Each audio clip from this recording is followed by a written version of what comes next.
Good morning, good day, church day, Lord day. I'm Brother Cesar Capistrano. Muli na naman pong mag-share sa inyo ng Word of God. Ang ating pong topic sa araw na ito, nakasulat ba talaga sa Biblia ang digmaan? Ating pong aalamin yan. Meron tayo isang talata sa araw na ito. Bago ko po basahin ng talata, tayo pa manalangin muna. Diyos amang nasa langit, makapangyarihan sa lahat, sambahin ang ngalan mo. Diyos Ama, maraming salamat po sa gabay, biyaya na pinagkakalob niyo sa amin sa bawat isa sa amin. Di po kami magsasawang magpasalamat. Diyos Amang nasa langit. Sa muli na naman pong pagdilat ng aming mga mata ay napakalaking biyaya po ito para sa amin. Magagampanan na naman po namin ang aming tungkulin para sa aming sarili, pamilya, trabaho, at kaawaan niyo po kami. Diyos Ama, kung kami po ay nagkukulang po sa inyo. Diyos Ama, nasa langit. Diyos Amang nasa langit, gabayan niyo po ang mga kaisipan ng mga namumuno sa mga bansa na maging mahinahon, magpakumbaba, maibalik sa normal po ang kanilang mga buhay. Upang sa ganun po ay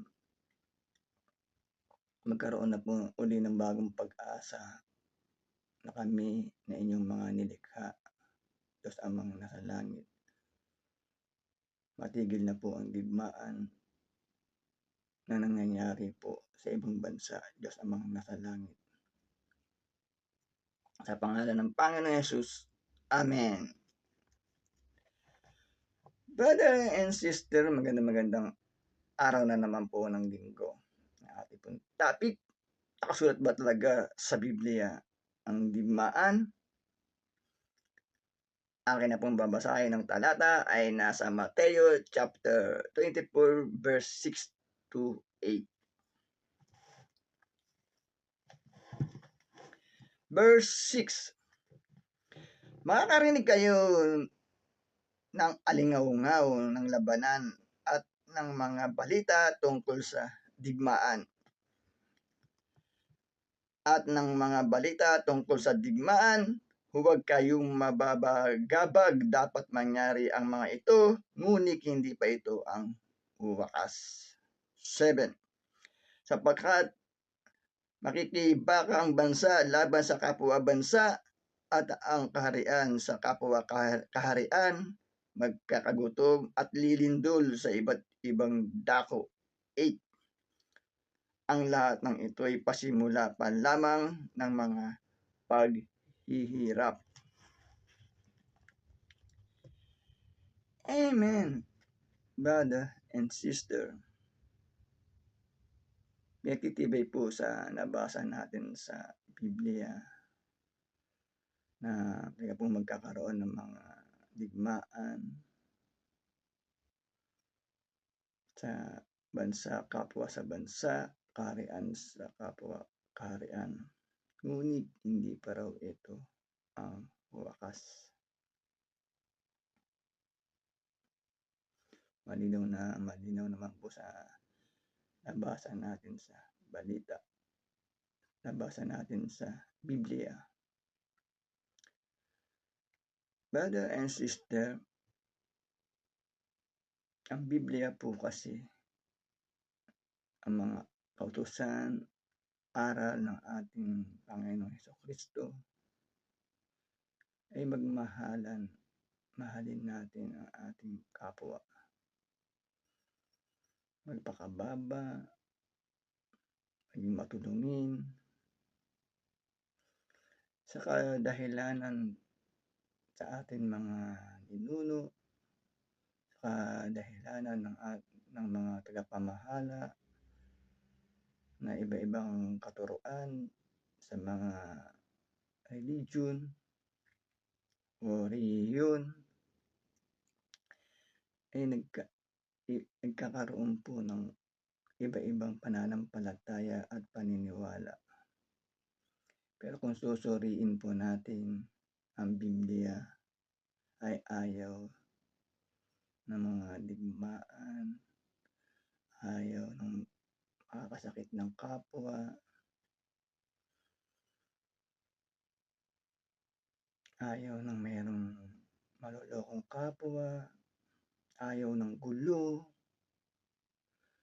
Ayan po ang nilalaman ng Biblia na kautusan ng ating Diyos ang mga nasa langit, aral ng ating Panginoong Hesukristo. Sa dahilan ng meron kasi pong mga katuruan ng mga ninuno, katuruan ng mga namamahala na hindi po ang Biblia ang sinusunod. Doon po nagkakaroon ng mga hindi pagkakaunawaan. Doon po nagkakaroon ng gulo, gera, digmaan, brother and sister.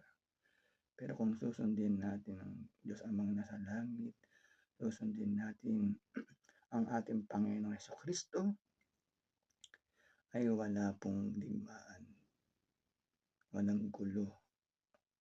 Dahil ang katuruan po ng ating Panginoong Hesukristo, mahalin natin ang ating kapwa, magtulungan, magbigayan, magmahalan.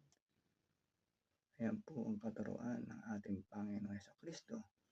Kung sa Biblia po tayo maniniwala at mananampalataya at susunod, brother and sister.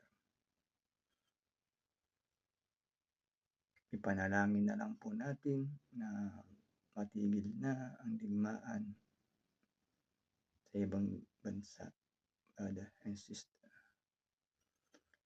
At malinawan sila na ang Diyos Amang nasa langit at ang ating Panginoong Hesukristo ang kanilang paniwalaan, sundin, brother and sister. Napakaganda po ng ating nabasa mula sa Biblia. Talaga pong may digmaan pa po sapagkat ang nabasa natin talata ay nakasaad sa bagong tipan na aral ng ating Panginoon Jesucristo na naibahagi naman po ng ating Apostol Mateo, brother and sister. Manalangin na lang po tayo na mga namumuno ay maging mahinahon sapagkat marami pong napipinsala, marami pong buhay ang nawawala, brother and sister.